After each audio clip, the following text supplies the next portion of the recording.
Morgan is doing great, and you can tell because he's yelling at and attacking a dead guy who isn't there. A signature move from people who are doing great. Everyone is hitting their warning honks, and Daryl is really out here laying on that air horn like he's aiming for third place in a middle school reggaeton DJ competition. Siddiq, this show's latest fake doctor, is getting cursed out by a veteran fake doctor for his lack of fake doctor knowledge. He doesn't even know how to hold people down and murder them. That's day one fake doctor stuff. Go back to zombie med school, asshole. Oh, snap. Jerry with the tennis elbow signal. This is it. Don't get scared now. Maggie tries to negotiate with savior hostages, but Simon says he likes soldiers better who don't get captured, and hungry poor people with problems need to figure their own shit out. Spoken like a dude who really wants to be president. Dwight cautions Simon that Negan would be super pissed if he found out about this, and he might still find out about this. Simon says it's better to beg forgiveness than ask permission, which works if you're talking about your roommate's last Choco Taco, but substantially less applicable when it comes to killing people your boss said specifically don't kill. Daryl commences fighting time by shooting at people from his moving bike in the dark. And yeehaw, partner, it is officially fighting time. Everybody's shooting at everyone. Even some Robin Hood bow and arrow shit. Very cool. Massive death all over the place from people we've never seen once before. Oh no! They got Tobin? You're gonna be fine, dude. Carol's here and she's gonna bake some fresh cookies and put them right on that wound. And Dwight saves Tara by shooting her. How thoughtful. Simon is ready for some proper slaughtering time. But the Hilltop had some proper slaughtering to do of their own.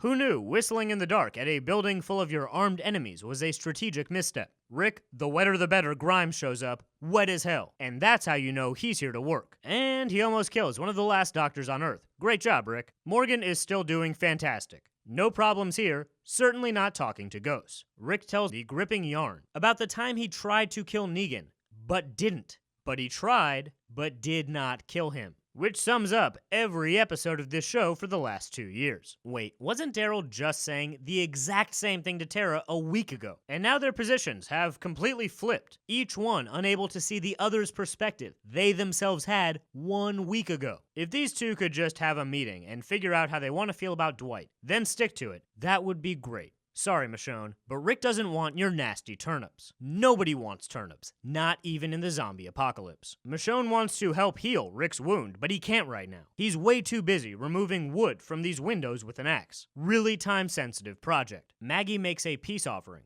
Get outside the gate, with guards, so you can shave whatever the fuck you think you're growing on the bottom part of your face. Blech.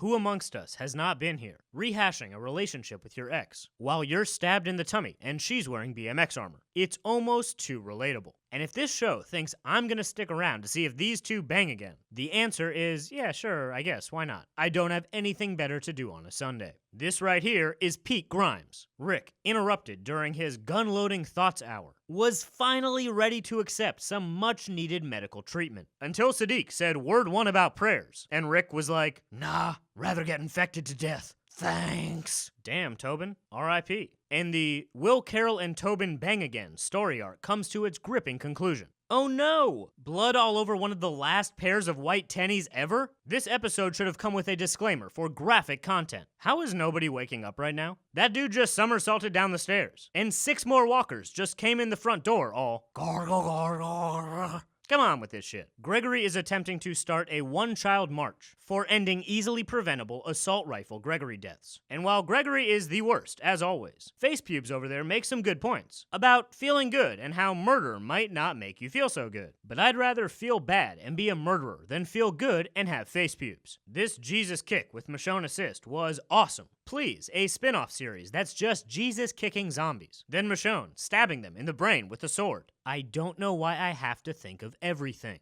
Oh my god. New Carl. God damn it, New Carl, you are so dumb. You have an assault rifle. That fence is not bulletproof. If you want to shoot at people behind the fence, just shoot. You don't need to unlock the door because, yeah, they escaped. God damn it, New Carl. You are so New Carl. And Henry is gone. And now it's time to look for him. Oh goody, another missing kid storyline involving Carol. Because all the fans loved it so much the first time they did it. Tune in next week. Will Tara and Daryl ever decide how they feel about Dwight? Turns out Daryl likes him, and Tara likes him. But Daryl likes him, and he's waiting to find out how Dwight feels about him from a friend. Will the converted prisoners be loyal to Maggie? Sure, lots of healthy, long-lasting relationships have come from Stockholm Syndrome. Is the whole Morgan talking to a bloody ghost thing extremely similar to Pet Sematary? Yes, it is. Pet Sematary is a really good movie, much better than this show. And if this show wants to rip off Pet Sematary all the time, I'm all for it. None of this and more, next time on The Walking Dead.